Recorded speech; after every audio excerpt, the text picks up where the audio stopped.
ದಲ್ಲಿ ಕರ್ನಾಟಕದ ರಾಜ್ಯಪಾಲರ ಭಾಷಣದ ಮುಖಾಂತರ ಯಾವುದೇ ಒಂದು ಸರ್ಕಾರ ಮುಂದೆ ಬರುವಂಥ ದಿವಸಗಳಲ್ಲಿ ಏನು ಅಭಿವೃದ್ಧಿಯನ್ನು ಮಾಡ್ತೀವಿ, ಯಾವ ರೀತಿ ಕರ್ನಾಟಕವನ್ನು ನಾವು ಅಭಿವೃದ್ಧಿ ಪಥದಲ್ಲಿ ಒಯ್ತೀವಿ ಅನ್ನೋಂಥ ಒಂದು ವಿಚಾರವನ್ನು ಹೇಳುವಂಥದ್ರ ಸಲುವಾಗಿ ಗೌರವಾನ್ವಿತ ರಾಜ್ಯಪಾಲರಿಂದ ಭಾಷಣವನ್ನು ಮಾಡಿಸುವಂಥ ಒಂದು ಸಂಪ್ರದಾಯ ಇದೆ. ಆದರೆ ಯಾವುದೇ ಸರ್ಕಾರ ಇರ್ಬೋದು, ಯಾವುದೇ ರೀತಿಯಿಂದ ಕೇವಲ ಸಂಘರ್ಷದ ಹಾದಿ ಹಿಡಿಯದೆ ಏನೋ ಈ ಒಂದು ರಾಜ್ಯಪಾಲರ ವಂದನಾ ನಿರ್ಣಯದ ಅನುಮೋದನೆ ಮಾಡಿದಂಥವ್ರು ಇವತ್ತು ತಮ್ಮ ಭಾಷಣದಲ್ಲಿ ಪ್ರಾರಂಭ ಮಾಡಿದ್ರು. ಬಣ್ಣಣ್ಣವರು ಇದೊಂದು ಸಹಕಾರಿ ಒಕ್ಕೂಟ, ರಾಜ್ಯ ಮತ್ತು ಕೇಂದ್ರದ ನಡುವೆ ಒಂದು ಒಳ್ಳೆಯ ಸಂಬಂಧ ಇರಬೇಕು, ರಾಜಕೀಯವಾಗಿ ವಿಧಾನಸಭೆ ಲೋಕಸಭೆ ಹೊರಗಡೆ ನಮ್ಮ ಹೋರಾಟ, ನಮ್ಮ ಸಂಘರ್ಷಗಳೇ ಇರಬೇಕು ವಿನಃ ಒಂದು ಸರ್ಕಾರ ಅಂದರೆ ಅದು ರಾಜ್ಯ ಸರ್ಕಾರ ಆಗಲಿ ಕೇಂದ್ರ ಸರ್ಕಾರ ಆಗಲಿ ಎರಡು ಕೆಲವೊಂದು ಸಮಸ್ಯೆಗಳಿದ್ದರೂ ಸಹ ಅದನ್ನು ಯಾವ ಮಟ್ಟದಲ್ಲಿ ಚರ್ಚೆ ಮಾಡಬೇಕು, ಯಾವ ಮಟ್ಟದಲ್ಲಿ ಅದನ್ನು ಸಮಸ್ಯೆಗಳನ್ನು ಪರಿಹಾರ ಮಾಡಿಕೊಳ್ಳಬೇಕು ಅನ್ನುವಂಥ ಒಂದು ಚರ್ಚೆ, ಆರೋಗ್ಯಕರವಾದಂಥ ಚರ್ಚೆ ನಮ್ಮ ರಾಜ್ಯಪಾಲರ ಭಾಷಣದಲ್ಲಿ ಬರಬೇಕಾಗಿತ್ತು. ಅಧ್ಯಕ್ಷರೇ, ಇವತ್ತು ನಮ್ಮ ಸರ್ಕಾರ, ಯಾಕಂದ್ರೆ ನಮ್ಮ ಸರ್ಕಾರ ಅಂತ ಹೇಳ್ತೇನೆ, ಸರ್ಕಾರ ಏನು ನಮ್ಮ ರಾಜ್ಯಪಾಲರಿಂದ ಇವತ್ತು ಭಾಷಣವನ್ನು ಮಾಡಿಸಿದೆ, ಆ ಭಾಷಣದಲ್ಲಿ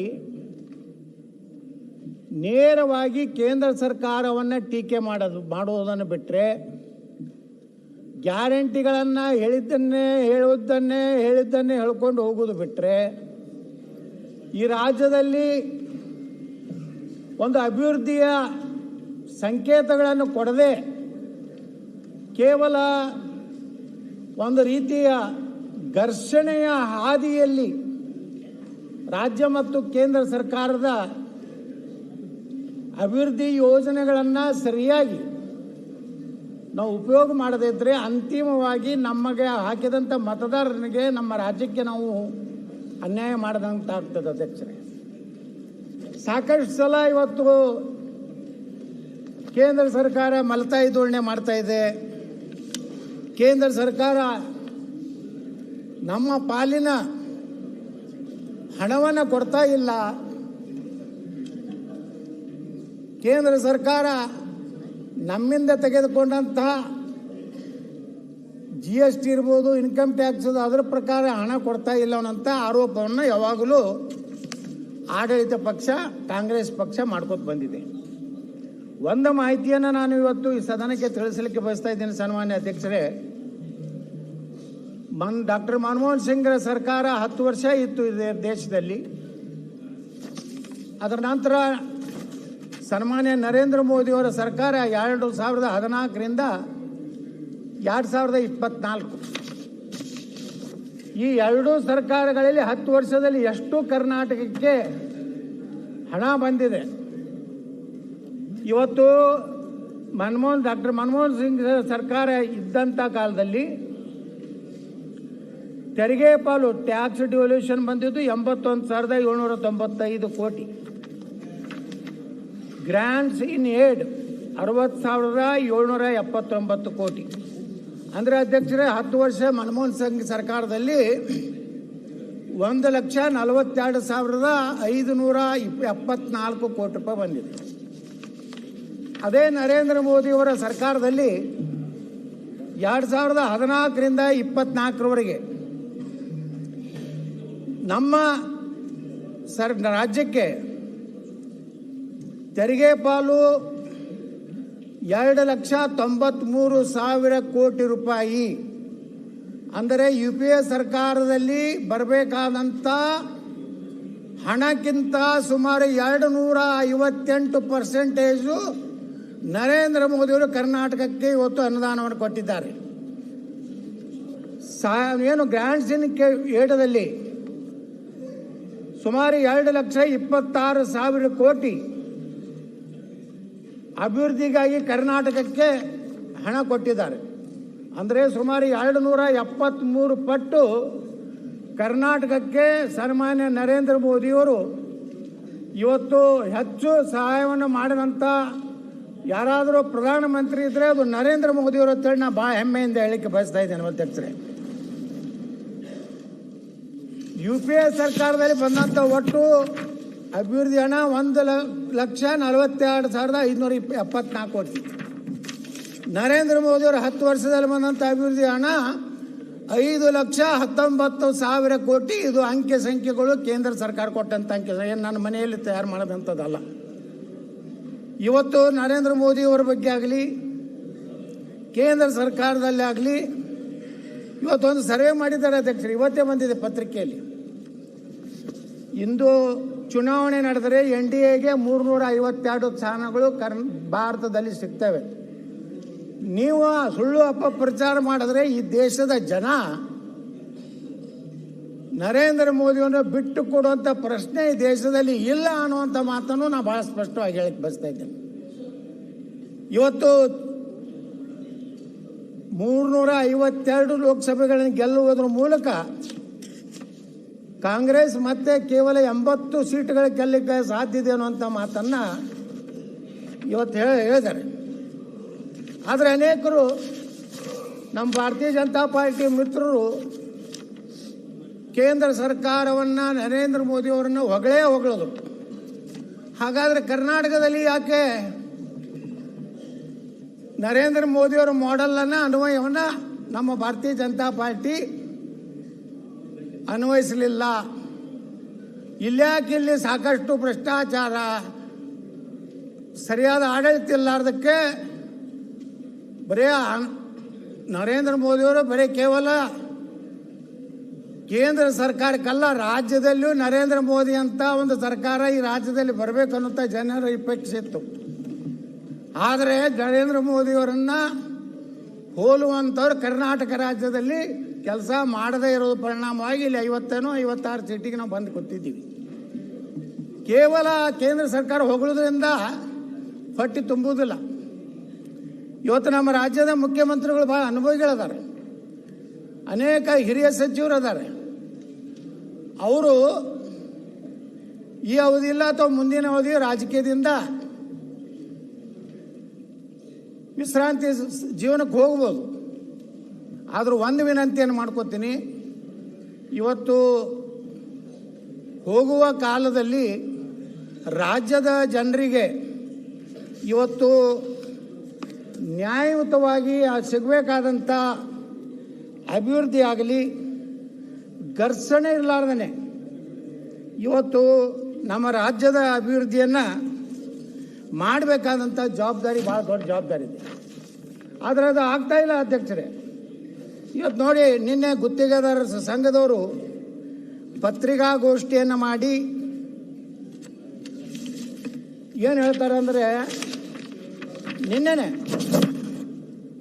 kick backs doubled under your government, contractors write to Siddu.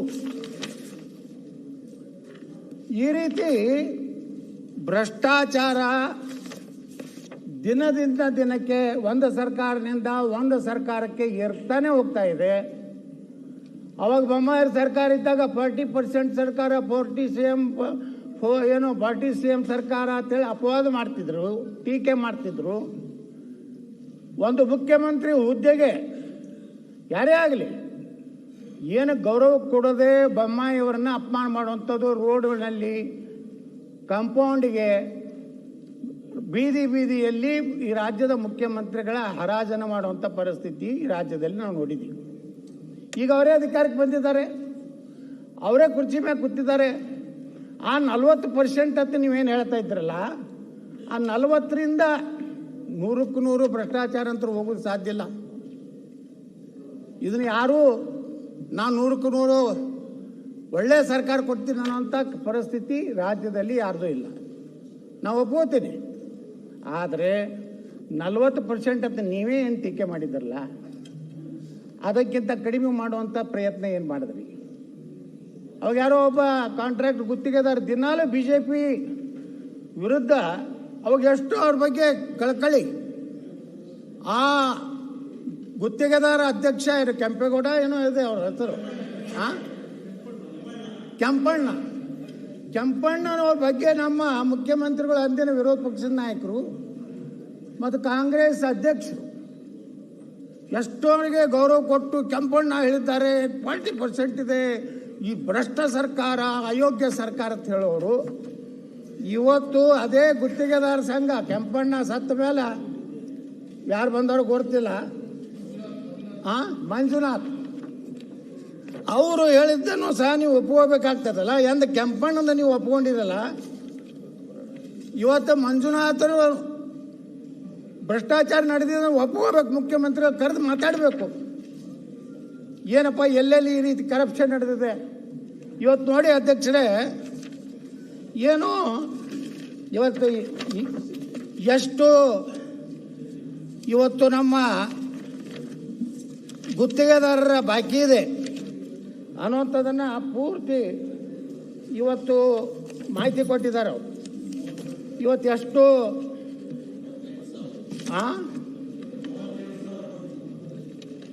38,000 ಕೋಟಿ ರೂಪಾಯಿ ಇವತ್ತು ಬಾಕಿ ಇದೆ. ಜಲಸಂಪನ್ಮೂಲ ಇಲಾಖೆಯಲ್ಲಿ 13,000 ಕೋಟಿ. ಹಂಗಾದ್ರೆ ನೀರಾವರಿ ಎಲ್ಲಿ ಆಗ್ತದೆ ಅಧ್ಯಕ್ಷರೇ? ಕೃಷ್ಣಗೆ ಎಂತ ನ್ಯಾಯ ಸಿಗ್ತದೆ? ಕಾವೇರಿಗೆ ಎಂತ ನ್ಯಾಯ ಸಿಗ್ತದೆ? ಆ ಕೇಂದ್ರ ಸರ್ಕಾರ ಕೂಡ 5,000 ಕೋಟಿ ಬಗ್ಗೆನೇ ನೀವು ಚರ್ಚೆ ಮಾಡ್ತೀರಿ. ಇಲ್ಲಿ ಇನ್ನೋರಿಗೆ ರಾಜ್ಯ ಸರ್ಕಾರದಿಂದ DPR ಕಳಿಸಿಲ್ಲ. DPR ಕಳಿಸಲಾರ್ದೇ ಸರ್ಕಾರ ಅಲ್ಲಿ ಸರ್ಕಾರ ಬಿಡುಗಡೆ ಹೆಂಗೆ ಮಾಡ್ತದೆ? ಲೋಕೋಪಯೋಗಿ ಇಲಾಖೆಯಲ್ಲಿ 8,370 ಕೋಟಿ, RDPRದಲ್ಲಿ 3,800 ಕೋಟಿ, ಸಣ್ಣ ನೀರಾವರಿ ಇಲಾಖೆಯಲ್ಲಿ 3,000 ಕೋಟಿ, ವಸತಿ ಇಲಾಖೆಯಲ್ಲಿ 2,600 ಕೋಟಿ, BBMPಯಲ್ಲಿ 2,600 ಕೋಟಿ, ನಗರಾಭಿವೃದ್ಧಿಯಲ್ಲಿ 2,000 ಕೋಟಿ, ಕಾರ್ಮಿಕ ಇಲಾಖೆಯಲ್ಲಿ 2,000 ಕೋಟಿ. ಇವತ್ತು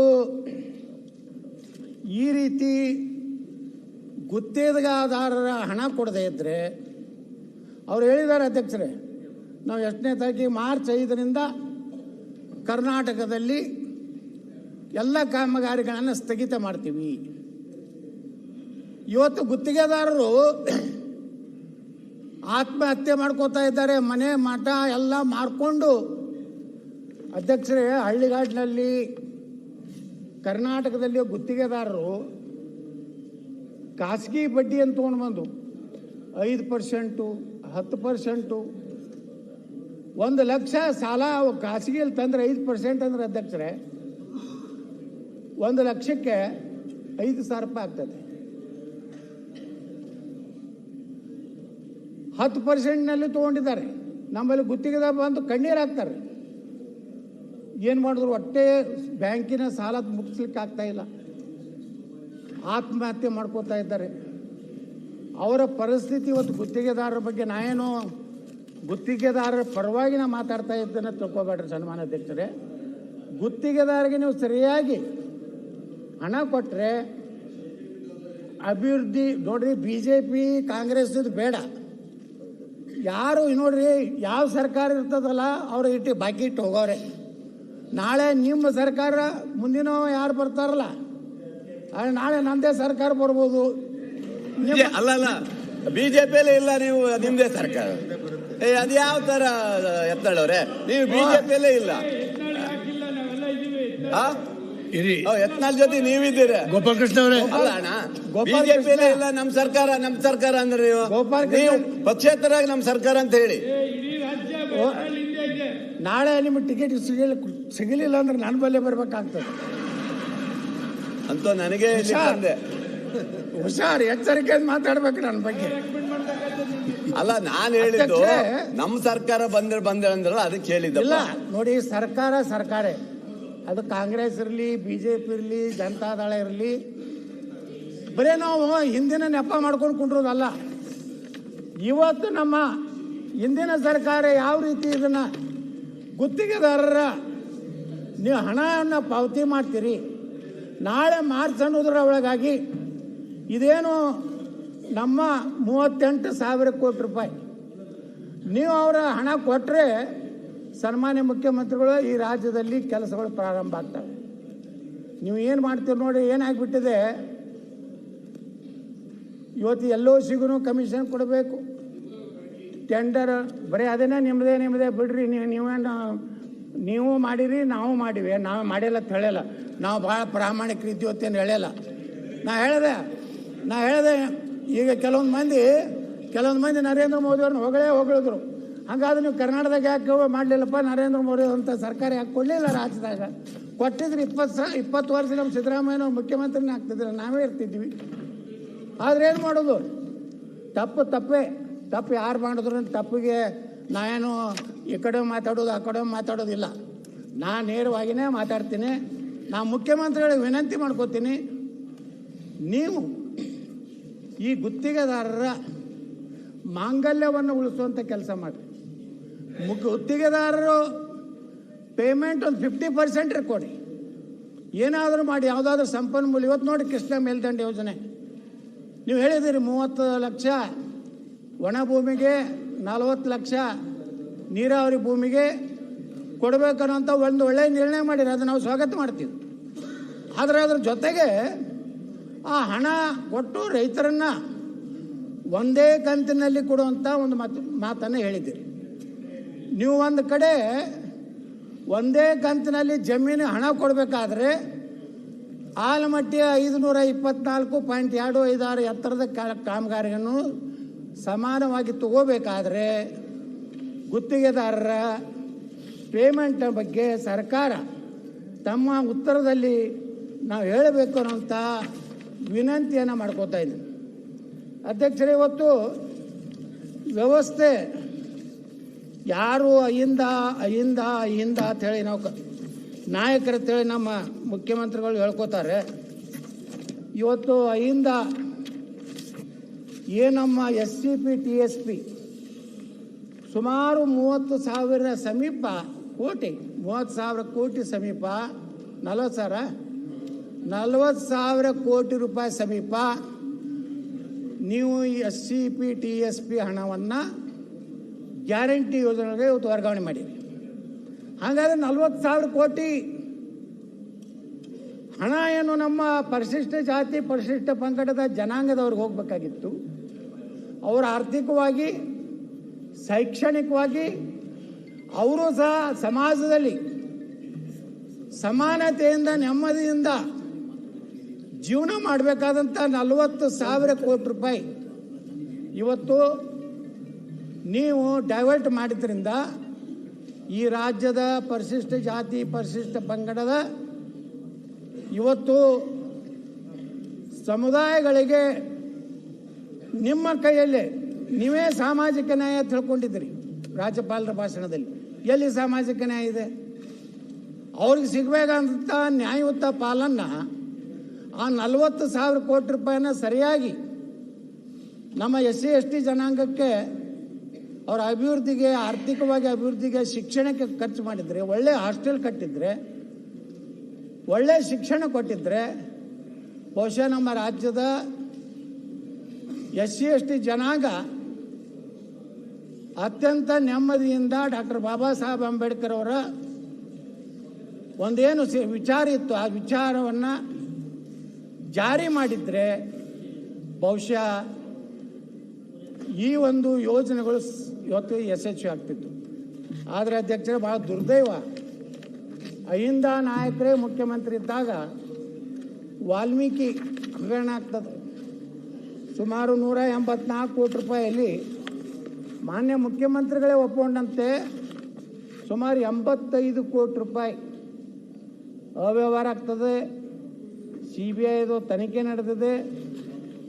ಇದು ಬಹಳಷ್ಟು ದೊಡ್ಡ ಪ್ರಮಾಣದಲ್ಲಿ ಇದರಲ್ಲಿ ಭ್ರಷ್ಟಾಚಾರ ಆಗಿದೆ ಅನ್ನುವಂಥ ಒಂದು ಕಳಂಕ ಇವತ್ತು ನಿಮ್ಮ ಸರ್ಕಾರಕ್ಕೆ ತಟ್ಟಿದೆ.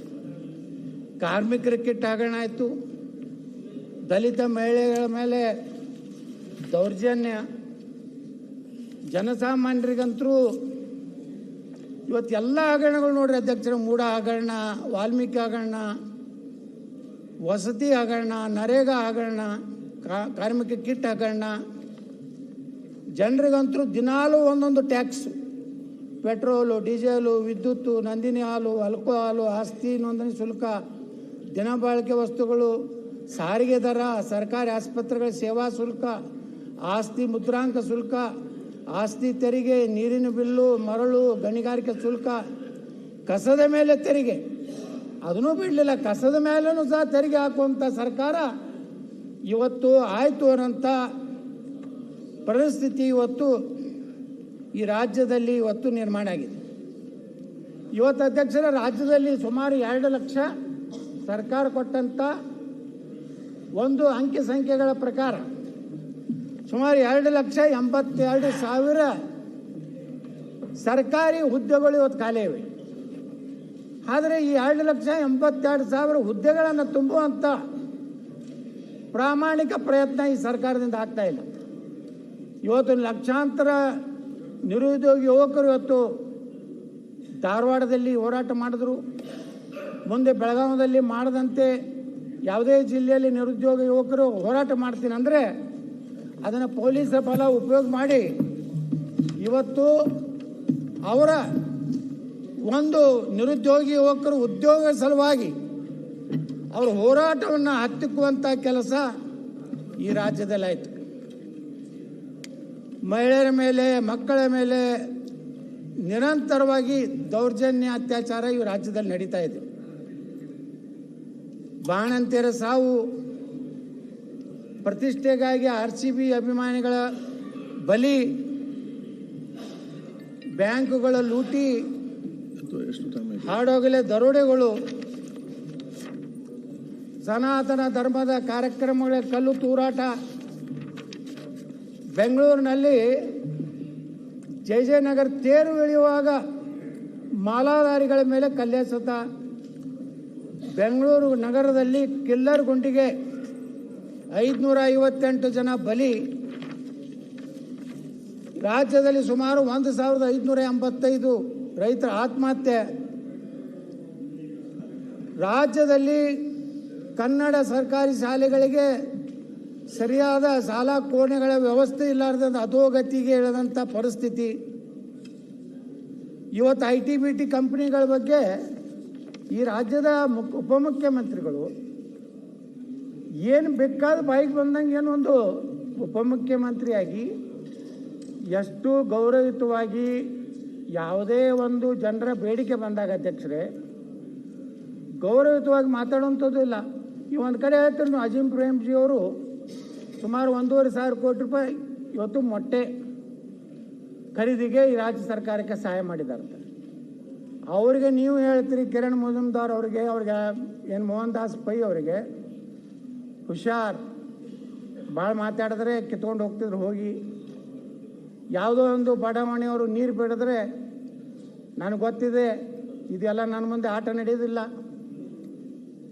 ಗುತ್ತಿಗೆದಾರರಿಗೆ ಬೆದರಿಕೆ, ಈ ರೀತಿ ಒಬ್ಬ ಜವಾಬ್ದಾರಿಯುತವಾದಂತಹ ಒಂದು ಸ್ಥಾನದಲ್ಲಿರೋರು ಯಾವ ರೀತಿ ಜನಸಾಮಾನ್ಯರ ಜೊತೆಗೆ ಜನರ ಸಮಸ್ಯೆಗಳಿಗೆ ಸ್ಪಂದನೆಯನ್ನು ಮಾಡಬೇಕು ಅನ್ನೋಂಥ ಒಂದು ಪರಿಸ್ಥಿತಿ ಇವತ್ತು ಸರ್ಕಾರದಲ್ಲಿ ಇರದೇ ಇರೋದ್ರಿಂದ ಒಂದು ಕಡೆ ನೀವು ಹೇಳ್ಕೊತೀರಿ ನಮ್ಮ ಸರ್ಕಾರ ಪಾರದರ್ಶಕ, ಅತ್ಯಂತ ಇಡೀ ದೇಶದಲ್ಲಿರುವಂಥ ಅನೇಕ ಸಂಸ್ಥೆಗಳು ನಮ್ಗೆ ಅನೇಕ ಸರ್ವೆ ಪ್ರಕಾರ ನಮಗೆ ಭಾಳ ಒಳ್ಳೆಯ ನೋಡ್ರಿ, ಮೊದಲೇ ಪ್ಯಾರಾದಲ್ಲಿ ಹೇಳ್ತಾರೆ, ಮಾನ್ಯ ರಾಜ್ಯಪಾಲರು ಹೇಳ್ತಾರೆ, ನನ್ನ ಸರ್ಕಾರವು ಅಭಿವೃದ್ಧಿ, ಜನಸ್ನೇಹಿ ಆಡಳಿತ, ಕಾನೂನು ಮತ್ತು ಸುವ್ಯವಸ್ಥೆ ಮುಂತಾದವುಗಳಲ್ಲಿ ಅಭೂತಪೂರ್ವ ಸಾಧನೆಗಳನ್ನು ಮಾಡುತ್ತಿದೆ. ಓಕೆ, ಇದ್ರಾಗ ಏನಾದರೂ ಒಂದರ ಸತ್ತಿದೆ ಅಧ್ಯಕ್ಷರೇ? ಈ ರೀತಿ ಪರಿಸ್ಥಿತಿಯಲ್ಲಿ ಅಧ್ಯಕ್ಷರೇ, ನಾನು ಮುಖ್ಯಮಂತ್ರಿಗಳಿಗೆ ವಿನಂತಿ ಮಾಡ್ಕೋತೀನಿ, ನೀವು ನಿಮ್ಮ ಕಾಲದಲ್ಲಿ ಇನ್ನಾದ್ರೂ 2.5 ವರ್ಷ ಇದೆ, ಈ ಆಡಳಿತ ವ್ಯವಸ್ಥೆಯಲ್ಲಿ ಒಂದು ರೀತಿ ಗೊಂದಲ ಇದೆ. ನವೆಂಬರ್ ಕ್ರಾಂತಿಯೋ, ಡಿಸೆಂಬರ್ ಕ್ರಾಂತಿಯೋ, ಜನವರಿ ಕ್ರಾಂತಿಯೋ, ಯಾವ ಕ್ರಾಂತಿ ಆಗ್ತಿತ್ತೋ ಅಥವಾ ಇಲ್ಲೋ, ಇಲ್ಲಾಂದ್ರೆ ಇದೇ ಮುಖ್ಯಮಂತ್ರಿಗಳು 5 ವರ್ಷ ಪೂರ್ತಿ ಮುಗಿಸ್ತಾರೆ ಅನ್ನೋಂಥದ್ದು ಈ ರಾಜ್ಯದ ಜನರಿಗೆ ಸಂದೇಶ ಹೋದರೆ, ಈ ರಾಜ್ಯದ ಅಧಿಕಾರಿಗಳಿಗೆ ಸಂದೇಶ ಹೋದರೆ ಮಾತ್ರ ಆಡಳಿತದಲ್ಲ ಏನು ಕುಸಿತ ಆಗಿದೆ. ಆಡಳಿತದಲ್ಲಿ ಇವತ್ತು ಅಧಿಕಾರಿಗಳು ಯಾರ ಕಂಟ್ರೋಲ್ನಲ್ಲಿ ಇಲ್ಲ. ಅವರಿಗೆ ಗೊತ್ತು, ಇವತ್ತು ಇವ್ರು ಇರ್ತಾರೆ, ನಾಳೆ ಹೋಗ್ತಾರೆ, ನಾವು ಯಾಕೆ ಕೆಲಸ ಮಾಡೋಣ, ಯಾಕೆ ರಿಸ್ಕ್ ತಗೋಣ ಅನ್ನೋಂಥ ಒಂದು ವಾತಾವರಣ ಏನು ನಿರ್ಮಾಣ ಆಗಿದೆ. ಈ ಒಂದು ರೀತಿಯ ರಾಜ್ಯದಲ್ಲಿ ನೇತೃತ್ವದ ಒಂದು ಪ್ರಶ್ನಾರ್ಥಕ ಚಿಹ್ನೆ ಏನಿದೆ, ಇದರಿಂದ ಕರ್ನಾಟಕದಲ್ಲಿ ಕಾನೂನು ಸುವ್ಯವಸ್ಥೆ ಆಡಳಿತ ಇವತ್ತು ಮುಖ್ಯಮಂತ್ರಿಗಳ ಕೈಯಲ್ಲಿಲ್ಲ. ಓಕೆ, ಯಾಕಂದ್ರೆ ನೋಡಿ ಅಧ್ಯಕ್ಷ, ನಿನ್ನೆ ಒಂದು ಅಪೇಕ್ಷೆ ಬ್ಯಾಂಕ್ ಚುನಾವಣೆಗೆ ಹೈಕಮಾಂಡ್ದವರು ಆದೇಶ ಮಾಡ್ತಾರೆ. ಇದು ರಾಜ್ಯದ ಸಹಕಾರಿ ವ್ಯವಸ್ಥೆಯಲ್ಲಿರುವಂಥ ಒಂದು ಚುನಾವಣೆ. ಇಲ್ಲಿ ಮುಖ್ಯಮಂತ್ರಿಗಳಿದ್ದಾರೆ, ಅದಕ್ಕೆ ಆದಂಥ ಅವರೇ ಸಹಕಾರಿ ಸಚಿವರಿದ್ದಾರೆ. ಇವತ್ತು ಅವರಿಗೆ ಏನು ನಿರ್ಣಯ ತಗೋಬೇಕನ್ನುವಂಥ ಅಧಿಕಾರವನ್ನು ಕಸಿದುಕೊಳ್ಳುವಂಥ ಒಂದು ಹೈಕಮಾಂಡ್ ಇದ್ದರೆ ಒಬ್ಬ ಮುಖ್ಯಮಂತ್ರಿಗಳು ಕೆಲಸ ಹೆಂಗೆ ಮಾಡ್ಲಿಕ್ಕೆ ಆಗ್ತದೆ? ಆ ಪರಿಸ್ಥಿತಿ ಈ ರೀತಿ, ಒಂದು ಉದಾಹರಣೆ ಹೇಳ್ತೀನಿ ನಾನು ಅಪೇಕ್ಷೆ ಬ್ಯಾಂಕಿಂದು. ಈ ರೀತಿ ನಿರಂತರವಾಗಿ ಆಡಳಿತದಲ್ಲಿರುವಂಥ ಯಾವುದೇ ವ್ಯಕ್ತಿಗೆ ದಿನಾಲೂ ಕಿರುಕುಳ ಕೊಟ್ಟರೆ ಆಡಳಿತ ವ್ಯವಸ್ಥೆ ಸರಿಯಾಗಿ ನಡೀಲಿಕ್ಕೆ ಸಾಧ್ಯ ಇಲ್ಲ. ಅದಕ್ಕೆ ಏನಾದರೂ ಒಂದು ಅಂತ್ಯ ಕಾಣಬೇಕಿದೆ. ಎಲ್ಲಿವರೆಗೆ ಈ ನಾಯಕತ್ವದ ಪ್ರಶ್ನೆ ಇದೆಯಲ್ಲ, ಅವರವರೊಳಗೇನೆ ನೋಡಿ, ಮೊನ್ನೆ ಶಾಸಕಾಂಗ ಪಕ್ಷದಲ್ಲಿ ಚರ್ಚೆ ಆಗ್ತದೆ, ಪೊಲೀಸ್ ಅಧಿಕಾರಿಗಳಿಗೆ 1 ವರ್ಷಕ್ಕೇ ಅವಕಾಶ ಕೊಡಬೇಕು. ಯಾವುದೇ ಪೊಲೀಸ್ ಅಧಿಕಾರಿಗಳು ಒಂದು ಪೊಲೀಸ್ ಸ್ಟೇಷನ್ಗೆ ಬಂದರೆ, ಒಂದು ಜಿಲ್ಲೆಗೆ ಬಂದರೆ, ಒಂದು ತಾಲೂಕಿಗೆ ಬಂದರೆ ಅಧ್ಯಕ್ಷರೇ, ಕನಿಷ್ಠ 2 ವರ್ಷ ಅವ್ರು ತಿಳ್ಕೊಲಿಕ್ಕೆ ಬೇಕಾಗ್ತದೆ. ಒಂದು 6 ತಿಂಗಳು ತಿಳ್ಕೊಬೇಕು, ಯಾರು ಏನು, ಯಾರು ರೌಡಿಗಳದಾರ, ಯಾರು ಕ್ರಿಮಿನಲ್ಸ್ ಅದಾರ, ಎಲ್ಲೆಲ್ಲಿ ಏನೇನು ನಡೀತದೆ. ನೀವು ವರ್ಷಕ್ಕೊಮ್ಮೆ ಲಿಲಾವ್ ಮಾಡಬೇಕು, ಪ್ರತಿ ವರ್ಷನೂ ಒಂದು ಹೊಸ PSI ತರಬೇಕು ಅನ್ನೋಂಥ ಬುದ್ಧಿ ಇಟ್ಕೊಂಡ್ರೆ ಪೊಲೀಸ್ ಇಲಾಖೆ ಏನಾಗ್ಬಿಡ್ತದೆ ಅಧ್ಯಕ್ಷರೇ? ಆ ಒಂದು ಶಾಸಕನ ತೃಪ್ತಿ ಮಾಡೋದ್ರಾಗನೇ 1 ವರ್ಷ ಹೋಗ್ತದೆ. ತೃಪ್ತಿ ಮಾಡೋಕ್ಕಿಂತ ಮುಂಚೆನೇ ಆ ಶಾಸಕ ಫೋನ್ ಮಾಡಿ ಹೇಳ್ತಾನೆ, ಮುಗಿತಪ್ಪ ನಿಂದು ಅವಧಿ, ಮತ್ತೊಂದು ಗಿರಾಕಿ ರೆಡಿಯಾಗಿದೆ, ನೀ ಅಷ್ಟೇ ಕೊಡ್ತಿದ್ರ ಮುಂದುವರಿ, ಇಲ್ಕಂದ್ರೆ ನೀವು ಬೇರೆ ಜಾಗ ನೋಡ್ಕೋ ಅಂದಾಗ ಪೊಲೀಸ್ ವ್ಯವಸ್ಥೆ, ನೀವು ಏನೇ ರಾಜಕಾರಣ ಮಾಡಿ, ನಾವು ಶಾಸಕರಿದ್ದವರು ಪೊಲೀಸರ ತಪ್ಪು ಮಾಡಿದಾಗ, ನಾವು ಕರಪ್ಷನ್ ಮಾಡಿರ್ಬೋದು, ಯಾವುದೇ ಒಂದು ರೀತಿ ತಪ್ಪು ಕಾನೂನು ವ್ಯವಸ್ಥೆಯಲ್ಲಿ ಮಾಡಿದಾಗ ಶಿಕ್ಷೆ ಕೊಡಿ. ಇಲ್ಲಾಂದರೆ ಮುಖ್ಯಮಂತ್ರಿಗಳೇ ಇದೇ ರೀತಿ ವರ್ಷಕ್ಕೊಮ್ಮೆ ವರ್ಗಾವಣೆ ಒಂದು ಉದ್ಯೋಗ ಮಾಡ್ಕೊಂಡ್ಬಿಟ್ರೆ ಆಡಳಿತ, ಕಾನೂನು ಸುವ್ಯವಸ್ಥೆ ಯಾವುದೂ ಉಳಿಲಿಕ್ಕೆ ಸಾಧ್ಯ ಇಲ್ಲ. ನಾವು ಒಂದು ಮಾತು ಹೇಳ್ತೇನೆ ಮುಖ್ಯಮಂತ್ರಿಗಳಿಗೆ, ನೀನು ಅಜಿತ್ ಪವಾರ್ ಅವರು ಮಹಾರಾಷ್ಟ್ರದ ಉಪಮುಖ್ಯಮಂತ್ರಿ, 6 ಸಲ ಉಪಮುಖ್ಯಮಂತ್ರಿ ಆದವರು. ಹೇಳ್ತಿದ್ರು ನಾವೆಲ್ಲ ನಮ್ಮ ಮಿತ್ರರು ಮಾತಾಡಾಗ, ಲಕ್ಷಾಂತರ ಕೋಟಿ ರೂಪಾಯಿ ಆಸ್ತಿ ಇದ್ದು ಒಡೆಯ. ಟೈಮ್ ಬತ್ತಂದ್ರೆ ಯಾವುದೂ ನಮ್ಮ ಜೊತೆಗೆ ಬರೋದಿಲ್ಲ. ನೀವು ಎಷ್ಟು ದುಡ್ಡು ಮಾಡಿನ ಅನ್ನೋಂಥದ್ದು ಬರೋದಿಲ್ಲ, ನೀವು ಎಷ್ಟು ಆಸ್ತಿ ಖರೀದಿ ಮಾಡಿನ ಅಂತ ಬರೋದಿಲ್ಲ. ನಿಮಗೂ ಕೊನೆಗೆ ಬರೋದು ಅನೇಕ ಸಂದರ್ಭಗಳಲ್ಲಿ ನಾವು ಯಾಕೆ ಇವತ್ತು ನಮ್ಮ ಹಿಂದಿನ ಸ್ವಾತಂತ್ರ್ಯ ಹೋರಾಟಗಾರರನ್ನ ಯಾಕೆ ನೆನೆಸ್ಕೋತೀವಿ? ಸರ್ದಾರ್ ವಲ್ಲಭಭಾಯಿ ಪಟೇಲ್ರನ್ನ, ಇಡೀ ದೇಶವನ್ನು ಒಂದುಗೂಡಿಸಿದಂಥ, ಸುಮಾರು 565 ರಾಜ್ಯಗಳನ್ನು ಒಗ್ಗೂಡಿಸಿದಂಥ ಒಂದು ವ್ಯಕ್ತಿ ಯಾರಪ್ಪ ಅಂದರೆ ಸರ್ದಾರ್ ವಲ್ಲಭಭಾಯ್ ಪಟೇಲ್ರು. ಈ ರೀತಿ ಏನು ಒಂದು ಗೌರವವಿದೆ. ಬಹುಶಃ ನೀವು ದಾಖಲೆ ಮಾಡಿದ್ರಿ ಮುಖ್ಯಮಂತ್ರಿಗಳೇ, ಇಡೀ ಕರ್ನಾಟಕದಲ್ಲಿ ಅತಿ ಹೆಚ್ಚು ಅವಧಿಗೆ ಮುಖ್ಯಮಂತ್ರಿಯಾಗಿನ ದಾಖಲೆ ಮಾಡಿರಿ, ಅತಿ ಹೆಚ್ಚು ಬಜೆಟನ್ನು ಕೊಟ್ಟಂಥವ್ರು ದಾಖಲೆ ಮಾಡಿದಿರಿ. ಆದರೆ ನಾನು ಕೊನೆ ಮಾತು ಹೇಳ್ತೇನೆ ನಿಮಗೆ, ಅತಿ ಹೆಚ್ಚು ಭ್ರಷ್ಟಾಚಾರ ಮಾಡಿದ ಮುಖ್ಯಮಂತ್ರಿ ಅಂತೇಳಿ ಹೆಸರು ಕಳಂಕವನ್ನು ನೀವು ಹೊತ್ಕೊಂಡು ಹೋಗಬಾರದು ಅನ್ನೋಂಥದ್ದು. ಅದರ ಮೂಲಕ ಕರ್ನಾಟಕದ ಎಲ್ಲ ಉತ್ತರ ಕರ್ನಾಟಕ ಇರ್ಬೋದು, ಈ ಭಾಗದ ಕರ್ನಾಟಕ ಇರ್ಬೋದು, ಎಲ್ಲದಕ್ಕೂ ನ್ಯಾಯ ಕೊಡುವಂಥ ಕೆಲಸ ಮಾಡೋದ್ರ ಮೂಲಕ ಇವತ್ತೇನು ಸುಮ್ಮನೆ ಅಂಕಿ ಸಂಖ್ಯೆಗಳನ್ನು ಹೇಳೋದ್ರಿಂದ ಏನು ದೊಡ್ಡದಾಗೋದಿಲ್ಲ. ಅಂಕಿ ಸಂಖ್ಯೆಗಳ ಮೇಲೆ ಎಲ್ಲರಿಗೂ ಗೊತ್ತಿದೆ ಭ್ರಷ್ಟಾಚಾರ ಎಷ್ಟು ನಡೆದಿದೆ. ಸುಮ್ಮನೆ ನಮ್ಮ ಮುಂದೆ ಮಾತಾಡ್ತಾರೆ, ಆದರೆ ಹಿಂದೆ ಹೋದರೆ ನೀವು ಹೇಳೋದಕ್ಕೆ ಸತ್ಯ ಅಂತ ಹೇಳ್ತಾರೆ. ಇಲ್ಲಿ ನಮ್ಮ ಮುಂದೆ ಏನು ಹೇಳ್ತಾರೆ, ಇಲ್ಲಿ ಅವ್ರು ಮಾಡೇಬೇಕು ಪಾಪ, ಅವರು ನಮ್ಮ ಎದುರಿಗೆ ಮಾತಾಡಬೇಕು. ಯಾಕಂದ್ರೆ ಅವ್ರು ಇನ್ನೂ ಮಂತ್ರಿ ಆಗಬೇಕಾಗಿದೆ, ನಿಗಮ ಮಂಡಳಿ ಅಧ್ಯಕ್ಷರಾಗಬೇಕಾಗಿದೆ. ಈ ಎಲ್ಲ ಇರೋದ್ರಿಂದ ಮುಖ್ಯಮಂತ್ರಿಗಳಲ್ಲಿ ನಾವು ವಿನಂತಿ ಮಾಡ್ಕೋತೀನಿ, ತಮ್ಮ ರಾಜ್ಯಪಾಲರ ಭಾಷಣಕ್ಕೆ ಉತ್ತರ ಕೊಡೋ ಕಾಲದಲ್ಲಿ ನಿಮ್ಮದೇ ಆದಂಥ ಒಂದು ಬ್ಲೂ ಪ್ರಿಂಟ್ ಇಡಿ. ನಾನು ಇವತ್ತಿನಿಂದ ಈ ರಾಜ್ಯಕ್ಕೆ ಒಳ್ಳೆಯದನ್ನು ಮಾಡೋದ್ರ ಸಲುವಾಗಿ ನನ್ನ ಕೊನೆಯ ದಿನಗಳನ್ನು ನಾನು ಈ ರಾಜ್ಯಕ್ಕೆ ಒಳ್ಳೆಯದನ್ನೇ ಮಾಡಿ ಹೋಗ್ತೀನಿ. ರಾಜ್ಯದಲ್ಲಿ ಕಾನೂನು ಸುವ್ಯವಸ್ಥೆಯನ್ನು ಸರಿಯಾಗಿ ಮಾಡ್ತೀನಿ. ಭ್ರಷ್ಟಾಚಾರವನ್ನು ಸಂಪೂರ್ಣವಾಗಿ ಮಟ್ಟ ಹಾಕದಿದ್ದರೂ ಅತ್ಯಂತ ಕಡಿಮೆ ಭ್ರಷ್ಟಾಚಾರಕ್ಕೆ ತರುವಂಥ ಪ್ರಯತ್ನ ಮಾಡ್ತೀನಿ ಅನ್ನೋಂಥ ಮಾತನ್ನು ಹೇಳ್ತಾ, ಇವತ್ತು ಮಾನ್ಯ ಅಧ್ಯಕ್ಷರೇ ತಾವು ನನಗೆ ಅವಕಾಶ ಕೊಟ್ಟಿದ್ದಕ್ಕೆ ಧನ್ಯವಾದಗಳನ್ನು ಸಲ್ಲಿಸಿ ನಾನು 2 ಮಾತು ಮುಗಿಸ್ತೇನೆ. ನಾಗೇಂದ್ರ, ಸಂಕ್ಷಿಪ್ತವಾಗಿ. ಸಭಾಧ್ಯಕ್ಷರೇ,